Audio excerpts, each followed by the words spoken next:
सच जानना है तो पर्दे फाड़ के पर्दे के पीछे देखो। ये दुनिया कुछ ऐसे निर्मित की गई है कि इसमें सच पर्दे के पीछे है और दिखावा पर्दे के सामने है। कुछ इस प्रकार की व्यवस्था की गई है हमारे इस समाज में जहाँ पर हम रहते हैं तथा अपना जीवन यापन करते हैं। हमें सिर्फ वही चीज़ दिखाई जाती हैं जो लोग दिखाना चाहते हैं, और वह भी कितना सच है इसका विश्लेषण करना मुश्किल है।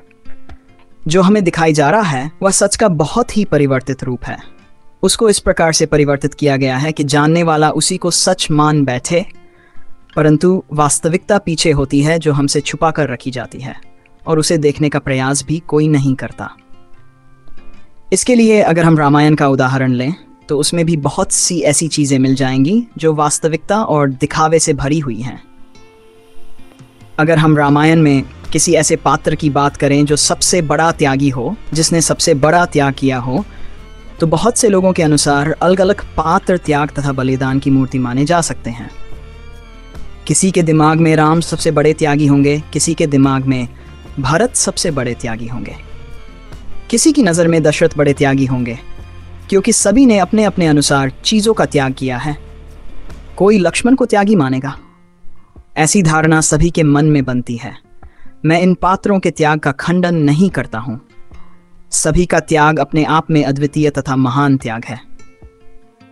अगर यह प्रश्न किया जाए कि सबसे ज़्यादा प्रेम किसके जीवन में था, तो इसके लिए भी अनेक उत्तर आते हैं। कोई माता सीता को प्रेम की प्रतिमूर्ति मानते हैं, कुछ लोग सबसे बड़ा प्रेम भगवान राम का मानते हैं, कुछ लोग माता कौशल्या को प्रेम की प्रतिमूर्ति मानते हैं। इसी प्रकार अनेक उत्तर मिलते हैं। परंतु जब सबसे बड़े प्रेम और सबसे बड़े त्याग की बात आती है तो कोई भी उस पात्र तक नहीं पहुंच पाता जो वास्तव में सबसे बड़ा प्रेम और सबसे बड़ा त्याग की प्रतिमूर्ति रहा है। इसका कारण यह है कि उस पात्र को रामायण के किसी भी अध्याय में ज़्यादा वर्णित नहीं किया गया है। वर्णन उन्हें पात्रों का सबसे ज़्यादा किया गया है जिन्होंने प्रमुख भूमिका निभाई है। उर्मिला, त्याग और प्रेम की अद्वितीय प्रतिमूर्ति। जब भगवान राम वन जा रहे थे तो माता सीता और लक्ष्मण भी उनके साथ जाने के लिए तैयार हुए। माता सीता ने अपने पति प्रेम को सर्वोच्चता पर रखकर वन गमन किया। जब लक्ष्मण को वन जाना था तब उन्होंने उर्मिला से मिलने और अनुमति लेने का निर्णय किया। लक्ष्मण उर्मिला के पास गए और बोले, मैं भैया राम की सेवा के लिए वन को जा रहा हूँ, अतः मैं तुमसे अनुमति लेने आया हूँ। क्या तुम मुझे अनुमति देती हो? उर्मिला ने बिना किसी संकोच और तर्क वितर्क के तुरंत कह दिया, हाँ।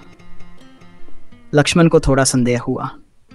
उनके मन में शंका बैठ गई कि क्या उर्मिला उन्हें प्रेम नहीं करती। लक्ष्मण ने उर्मिला से कहा, भाभी सीता भैया राम को इतना प्रेम करती हैं कि अपने सारे राजपाट का सुख त्याग कर उनके साथ वन जाने की जिद कर बैठी।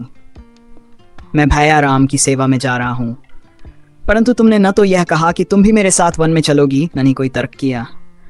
क्या तुम मुझसे प्रेम नहीं करती? उर्मिला बोली, स्वामी, मुझे नहीं पता प्रेम क्या होता है, मुझे नहीं पता त्याग क्या होता है। मुझे सिर्फ इतना पता है कि मेरा संपूर्ण साम्राज्य, मेरी संपूर्ण दुनिया आपसे ही है। आपके बिना मैं ऐसा जीवन जीऊंगी जो वन के कष्टों से भी कठिन होगा। परंतु मैं अपने सुख के लिए ऐसा नहीं कर सकती कि आपको जरा भी कष्ट हो। आपका संपूर्ण जीवन भैया राम के चरणों को समर्पित है। मैं नहीं चाहती कि आपकी सेवा में कहीं भी बाधा आए। यदि मैं आपके साथ गई तो आपका ध्यान मेरी तरफ जाएगा और भैया राम की सेवा में आपकी निष्ठा कम हो जाएगी। इस पर लक्ष्मण ने हाथ जोड़कर कहा, प्रिय, मुझे लगता था कि मेरा त्याग बड़ा है, लेकिन आज मैंने सच्चा प्रेम और त्याग समझा। सच्चा प्रेम किसी से कुछ पाने में नहीं, बल्कि उसके लिए सब कुछ त्याग देने में है। तुमने बिना मेरे कहे मेरे सुख को समझा और अपना सब कुछ त्याग दिया। तुम्हारा प्रेम और त्याग भूत, भविष्य और वर्तमान में सबसे निश्चल है।